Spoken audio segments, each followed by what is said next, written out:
Have you ever wondered why some people seem to have a knack for influencing others? The secret lies in the psychology of persuasion. Today, we're diving into the compelling world of influence, the psychology of persuasion, a masterwork by Robert B. Cialdini. Cialdini is no ordinary author. He's a renowned psychologist and an expert in the fields of persuasion, compliance, and negotiation. His book doesn't just give us theories, it provides us with a science-backed understanding of why we say yes and how to ethically apply these insights in our daily lives. From the boardroom to the living room, these principles hold the power to transform our interactions. So what makes this book a must-read? It unveils the 6 universal principles of influence. Intriguing, isn't it? Imagine someone doing you a favor. You'd feel obliged to return it, right? That's the first principle, reciprocity. In the realm of influence and persuasion, the principle of reciprocity is not just a social norm, but a powerful psychological tool. It's the phenomenon where we feel an inherent obligation to give back when we receive something. We don't like to be indebted, and so we strive to repay what has been given to us, whether it's a favor, a gift, or a kind gesture. Let's delve into this concept a bit more. Picture yourself in a supermarket.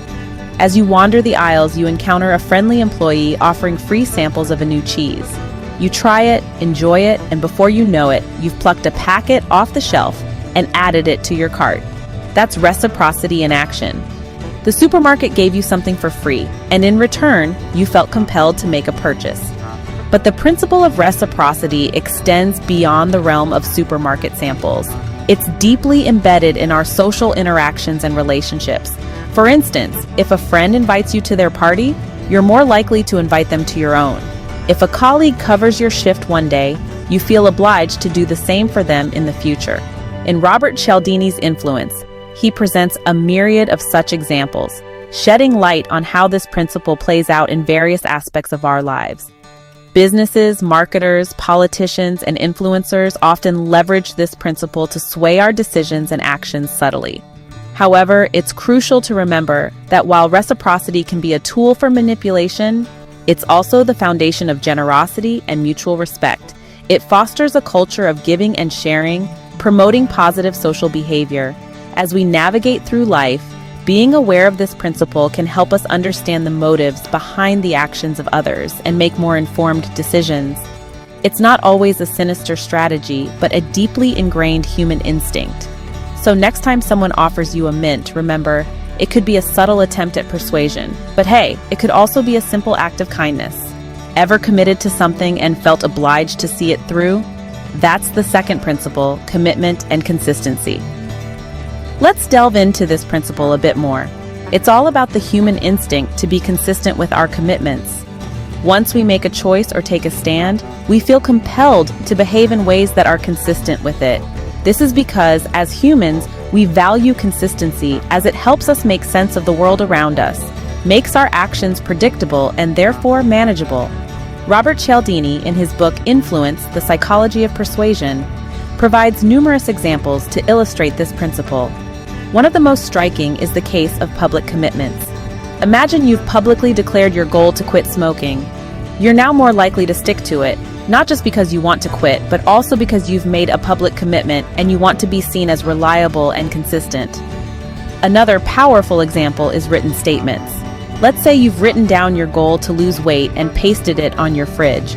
Every time you open the fridge, you're reminded of your commitment. The written statement serves as a constant reminder, making it more likely for you to stick to your diet. But why is this principle so important? Well, it's not just about personal goals, it's also a potent tool of influence. Marketers, politicians, and influencers often leverage this principle to sway public opinion.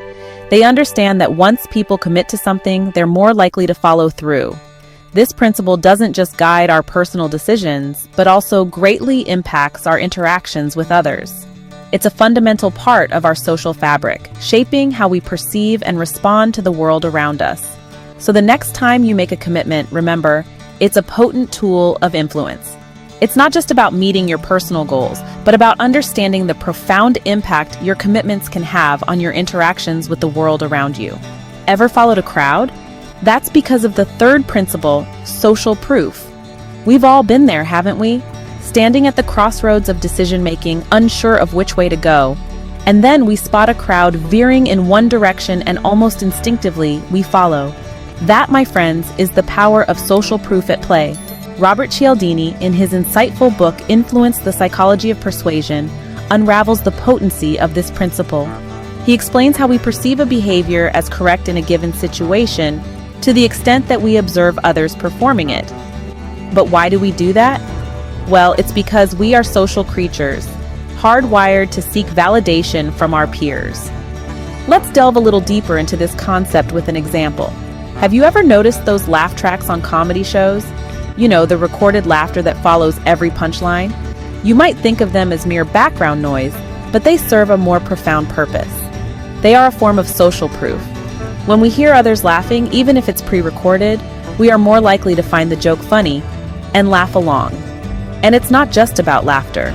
Social proof permeates every aspect of our lives, from the clothes we wear to the books we read and even the food we eat. Ever picked up a book because it was a bestseller? That's social proof. Ever tried a new cuisine because your friends raved about it? That's social proof. But there's a flip side to this coin. While social proof can guide us in moments of uncertainty, it can also lead us astray.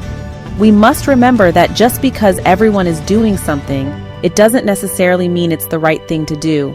So the next time you find yourself following the crowd, take a moment to reflect. Are you doing it because you genuinely want to, or are you being influenced by the power of social proof? Remember, the crowd influences your decisions more than you might think.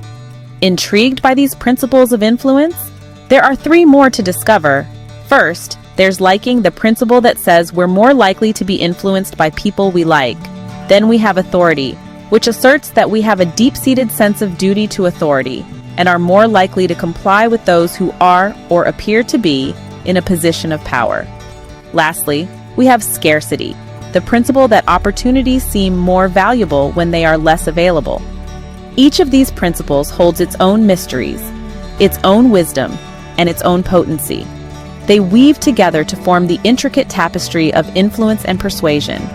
But to truly appreciate and apply these principles, I encourage you to read Robert Cialdini's book, Influence, the Psychology of Persuasion. Unlock the power of persuasion and influence with this book. And if you want more summaries of intriguing books like this, subscribe to our channel. Stay tuned for more.